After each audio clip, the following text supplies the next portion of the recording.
Welcome to the Darkstream. Voxday, voxday.blogspot.com. And apparently, new Marvel supervillain. That's right. This gentleman's name is Vox. I have to admit, it's probably not one of my spiffier outfits, but it is my color. So that I have to say, that they got right. So we're back with the Darkstream. There is a lot going on, and there is a lot going on related to the comics industry, to what they're calling Comicsgate, and as is so often the case, SJWs are stirring up a considerable amount of trouble. This is not news. This is what they do. I doubt that anybody here is any more surprised than I am. You know, it's always interesting to me when you talk to the moderates and they say, when is this going to end? You know, when will this stop? And the answer is never. It is never going to stop, because what drives these people is their psychological damage. It is the scars, the psychological scars that they bear from their youth. And it is this constant cycle of agitation, chaos. You know, it's just out of control. And those of us who are not psychologically damaged just have to learn how to anticipate the way that they do things. So first of all, Jaden Nova has a good point. Rest in peace, Steve Ditko. I think that Marvel and the comics industry would have been a much better place if he had been more influential, and the likes of Stan Lee had been considerably less influential. It's very clear that he was the genuine driving force, the primary creative force behind Peter Parker. It's actually kind of funny when you look at those pictures. You can see that he actually was Peter Parker. And it's not surprising that he was very bitter about having had his own creation taken away from him by those very restrictive clauses and covenants and contracts that the comic creators used to be forced to sign. And just to be clear, when I first asked Chuck Dixon to get involved and to take over and do Chuck Dixon's Avalon, one of the first things that he asked me was, you know, what are you going to do if I create something? You know, what are you willing to allow me to own part of what I create? You know, being a creator myself, of course, I said, absolutely. You know, why would you want to kill the goose with the golden egg? You know, Steve Ditko was a goose with the golden egg. Think about, you know, he created Doctor Strange, he created Spider-Man. Think about what more he could have done if they had simply kept him happy rather than trying to be greedy and take advantage of, you know, whatever they'd gotten him to sign when he came on board. And that's something that you should all keep in mind, by the way. Contracts are only as good as the people behind them. I was talking to one of our artists today, and he said, okay, so I got paid up front for this, I delivered that, you know, when do I get paid next? And my answer to him was, well, the contract says that you'll get paid at this point, but you know what? We like you, we trust you, we don't really care. So if you want to divide that up differently, that's up to you. Just let us know. And if you like Chuck Dixon's Punisher stories, I'm very confident that you're going to like his Avalon stories. He's already written 12 issues for us. We're just about to release the first one. So, but let's talk about me, apparently. This is the new Marvel supervillain. The gentleman's name, we are told, is Vox. Now, given that his weapon is his voice, and given that he is obviously an evil variant of Black Bolt, it's pretty easy to say, well, you know, it's just Vox means voice. It's just a coincidence. You know, it just happens to be that way. You know, and that was the first thing I thought too. You know, I thought, you know, because somebody said, "Oh my gosh, you have to see this." So I went and looked at it, and I was like, okay, you know, cute, whatever, but what does this have to do with me?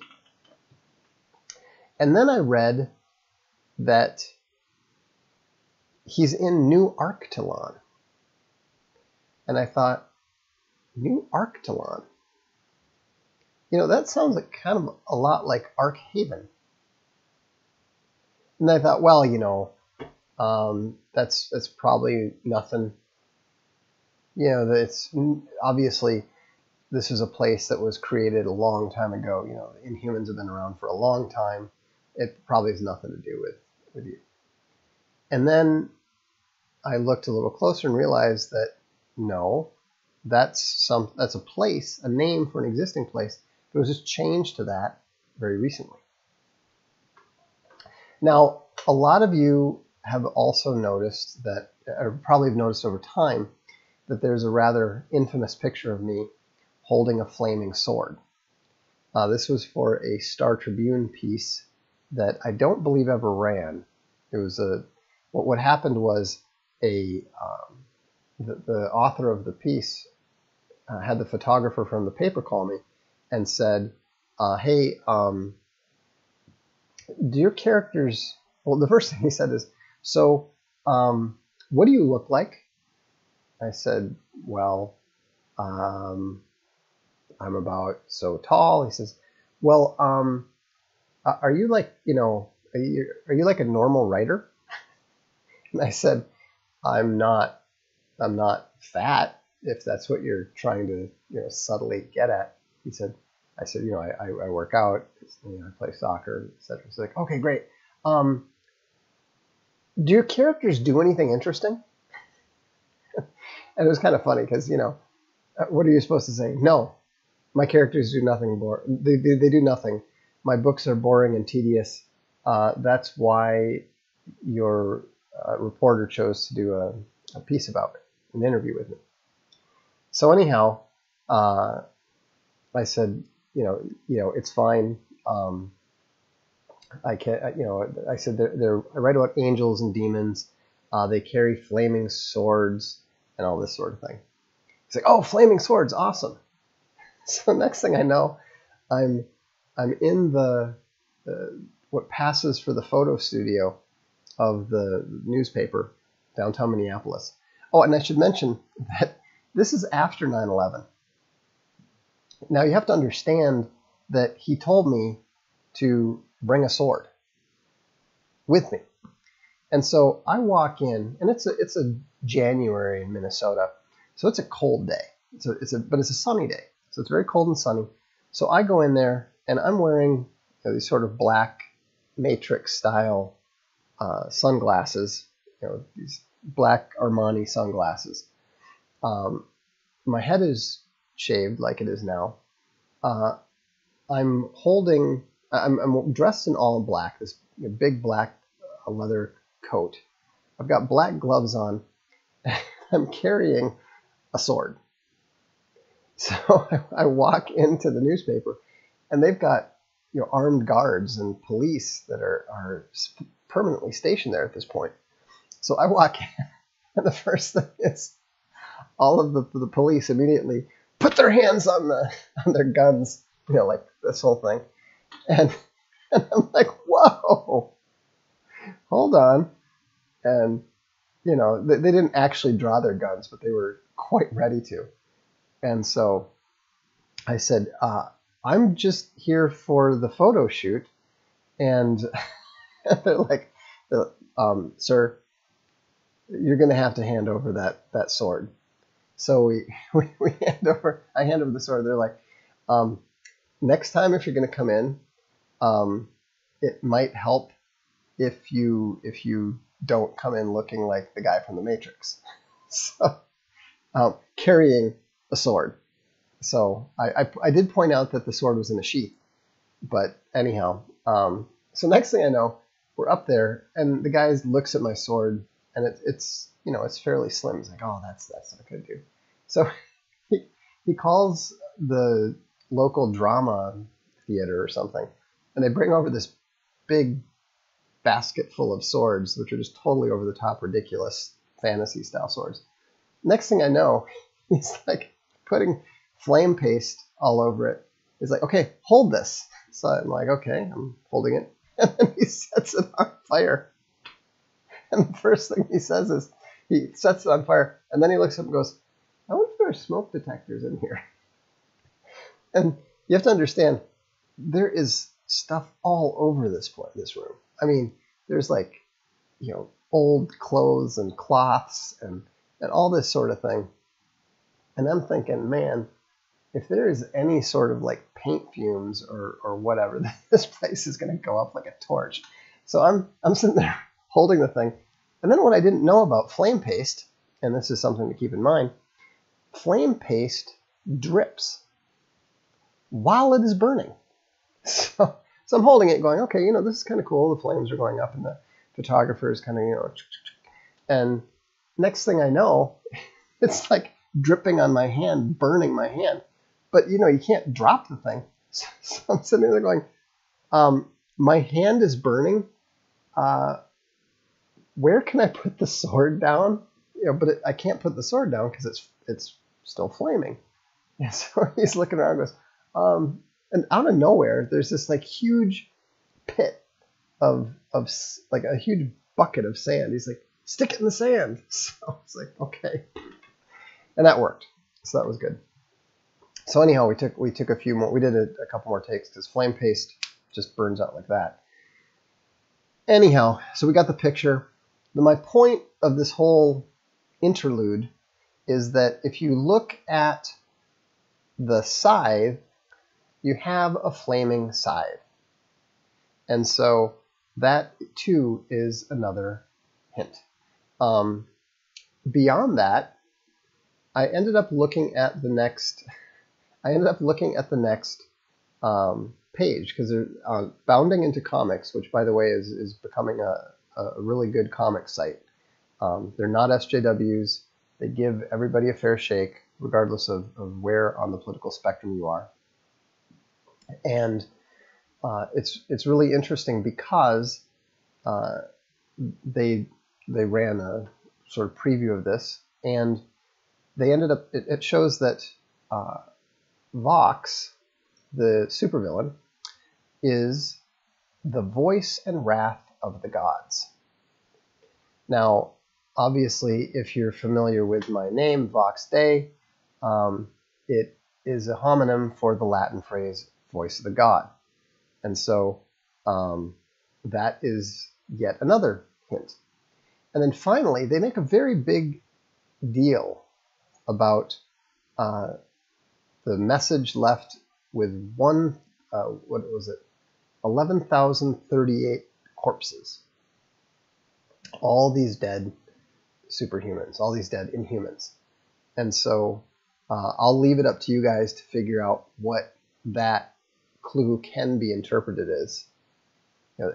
So 3 times they repeat it, and they actually say it's sending a message, join or die.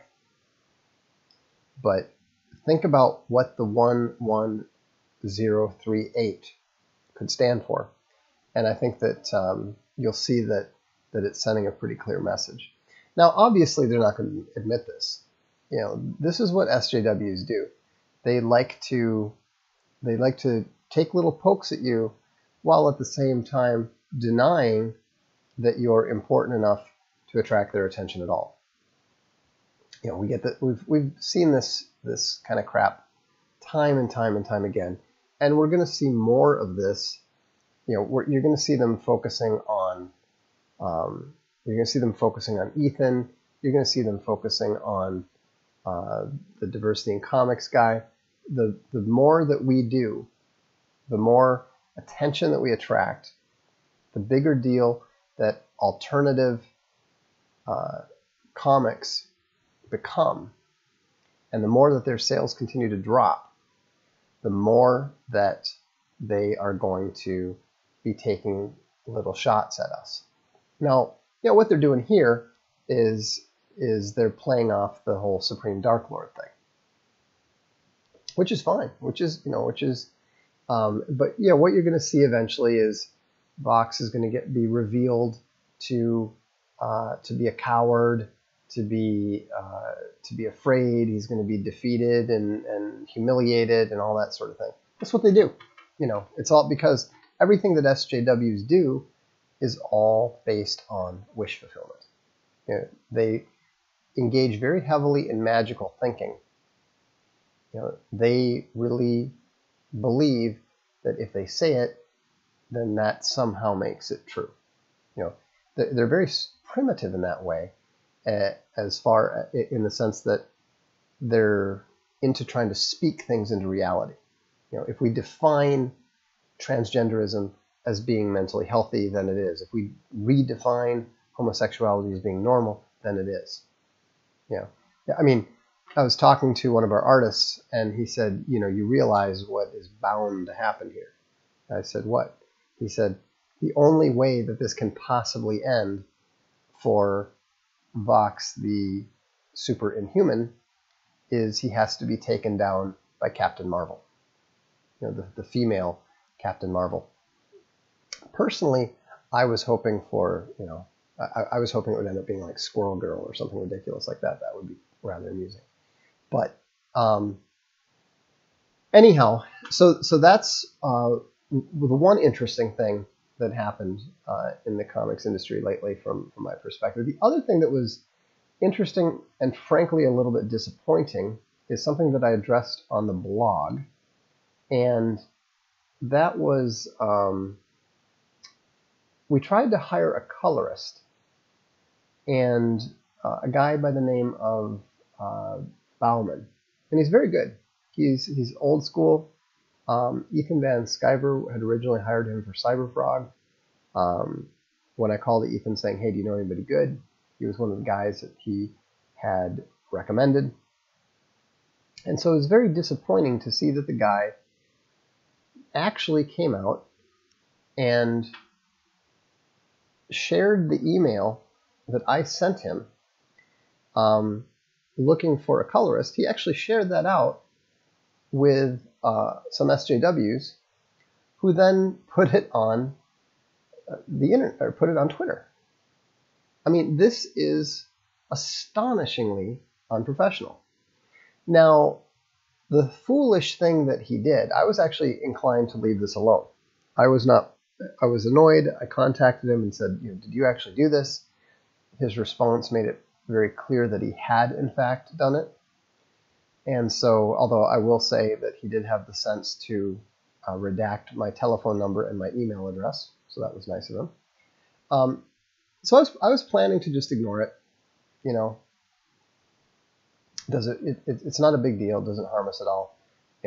SJWs talking shit about me has never bothered me or harmed me in the slightest. But then I saw, actually it was more my wife saw and brought to my attention the guy's Facebook post, where he was just blatantly lying about our conversation, both on the phone and via email.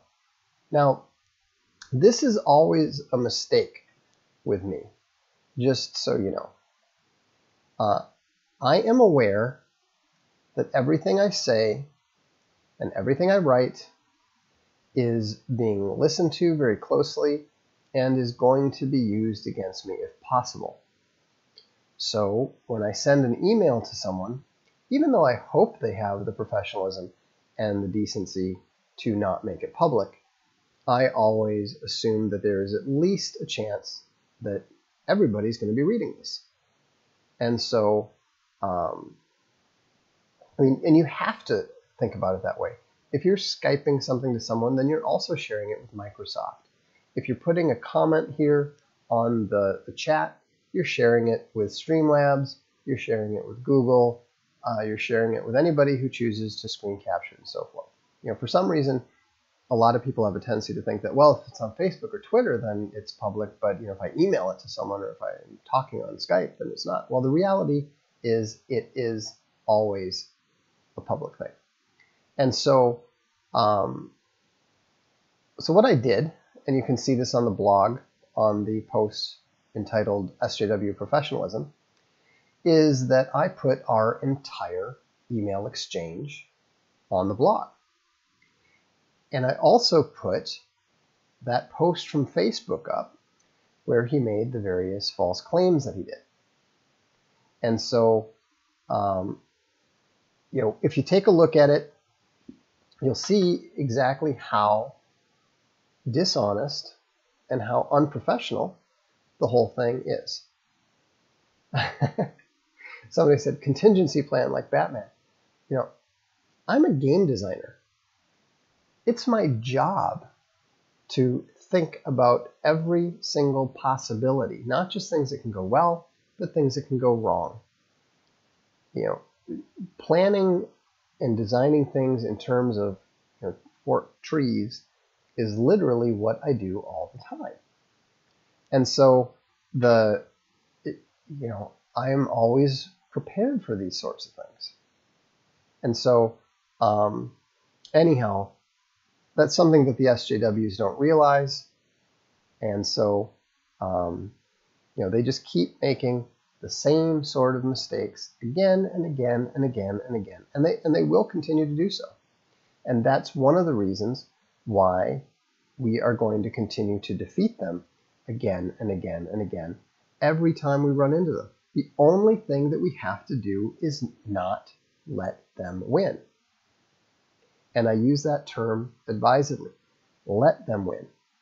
Because the people who are not willing to fight, the people who are not willing to stand up and speak what they know to be true, the people who are not willing to fire people who misbehave, who are not willing to hold people accountable for their actions, those are the people who are permitting the SJWs to wreak havoc in their organization, in their company, in their school, in their family, wherever it is, whatever it is, SJWs are always going to try to destroy it. And that's why I am Marvel's newest supervillain, is because they know that I am never going to submit to their narrative. I am never going to accept what they tell me to be true. They can tell me that there are 5 lights. They can tell me that there are 37. They can tell me that the lights are purple. And I am always going to say, no, that is not true. I'm going to continue to speak what I believe to be true. And that is the one thing that the SJWs cannot bear. The one thing the SJWs cannot bear is those who are not afraid to speak the truth. Even when the SJWs are using the full force of the media, the full force of their influence, they're using the governments, the law, they're using everything they can, but they have a fatal weakness, and that is they cannot bear the truth. And so all you need to defeat them is to shine the light on their lies. Now, sometimes that's going to be uncomfortable for you. Sometimes you're going to have to reveal things about yourself that you're not going to want to. And that's what they're counting on. They're counting on you being as determined to hide who you are and what you stand for as they are. That's why they're always surprised when they call your bluff and you go ahead and show your cards, because they think that you're going to run away from it. The happy housewife is right. There are only 2 genders. there are only two sexes. You can say that there's 57, you can say that there's 32, you can say that there's 12. It doesn't matter. Science is spoken. So we've got a couple minutes. Does anyone have any questions that they'd like me to address? Oh, I should also mention, I want to show you something here. We have a new book coming out, and it's awesome. And I'm a little bit disappointed that some of you folks have not been quite as excited about these books as I am. And I don't know why that's true, but you should definitely check them out because it is some of the best military fiction being published today. This is the new book that's going to be coming out possibly as soon as tomorrow, but it'll definitely be coming out this week. It is the War Dogs Incorporated. It's about the mercenary company in the Quantum Mortis universe, and I would highly recommend checking out. It's going to be on Kindle Select. The other Quantum Mortis books are already available. In fact, I can show you one right here. Okay, this one is like massive, but I'll shrink it down a bit. So yeah, that won't do, will it? We'll shrink this a bit here. Okay, there we go. So that's the first one. I'll see if I can move over here. That's the first one. Battlesuit Bastards is the first one. Metal Monsters is the third one. There's another one called Hunter Killer. And if you like military science fiction, if you like a lot of action, I'd strongly recommend that you check them out. So let's get to some of these questions here. What are your thoughts on Unite the Right Part 2? I was not fooled by the first one. I think anyone who is dumb enough to be fooled by this again deserves what they get. I think that the correct name for it would be Unite the Fake Right. Most of the people that are involved with Unite the Right are left-wingers. The guy who founded it is actually an Obama voter. I wouldn't have anything to do with it. I was asked to speak at the first one, and I did not. War Dogs Incorporated are books, not comic books. They are novels. What is your opinion of Jesse Lee Peterson? I think he's a really nice guy. I think he's a good man. I think that if I recall correctly, I think that he's a pretty strong Christian, and he's one of the few people that I am still willing to go on his show when he asks me for an interview. In fact, he's asked me to come on, I think this week or next week or something. Is the proper religion of the West Catholic or Protestant? Well, I think that you could also throw what's called Eastern Orthodox in there as well. I think that the proper religion of the West is Christian. And I'm not overly concerned about whether it is Catholic, Orthodox, or Protestant.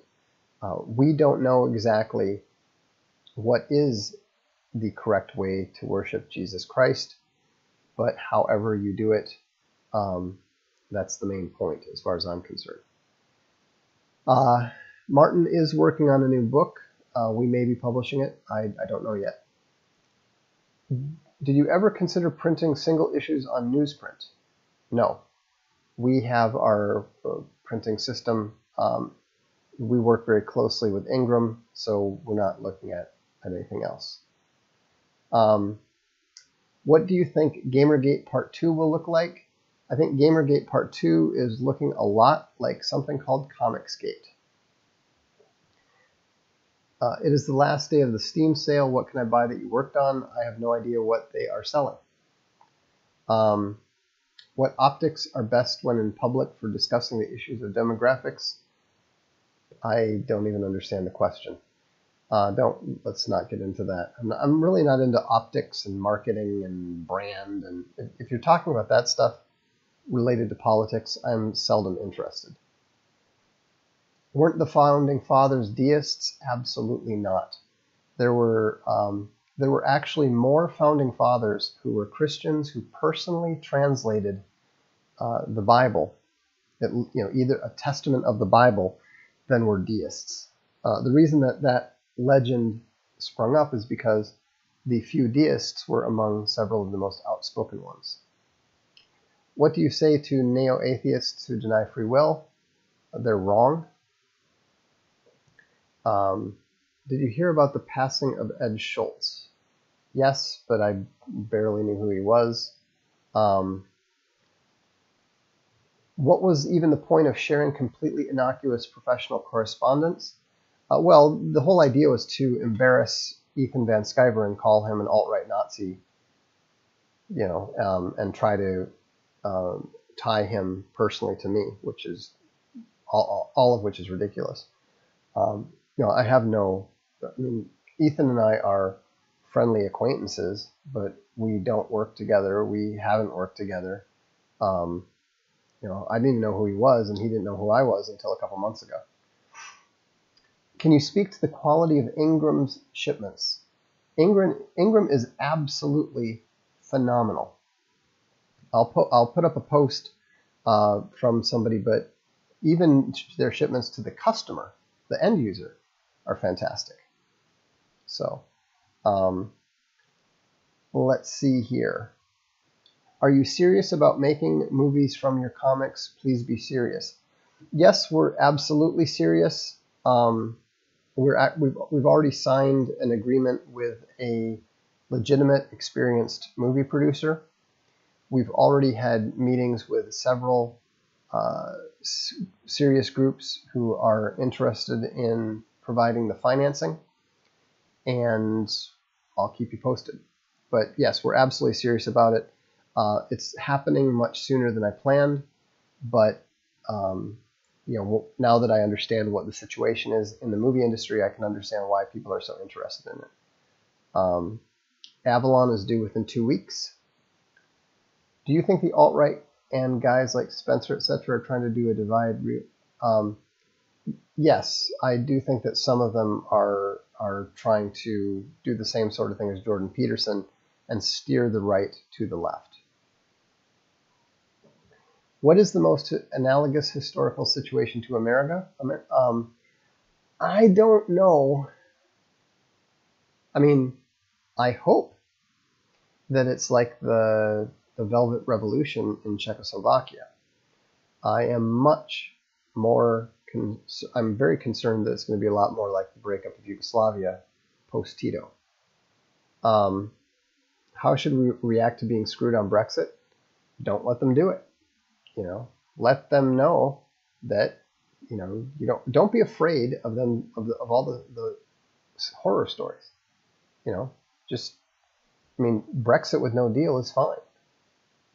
In Conservative, you prescribe repatriation for America's demographic problems. How would someone implement such process? There's lots of ways to implement the process. The United States deported over 1 million Mexicans in Operation Wetback during the Eisenhower administration. There's reasonable ways to do it, and there's unreasonable ways to do it, but to pretend that it's not possible is absurd. Are Avalon and Alt Hero number 3 on their own schedules? Yes, although to use the term schedules in coordination with Arkhaven is an exaggeration, bordering on a fiction. We get things done when they're done, and then we release them as quickly as we can. So, will Central or Eastern European countries overtake the United States as world powers if U.S. immigration is not solved? No, but China certainly will. Russia might. It all depends on how many pieces the U.S. breaks up into.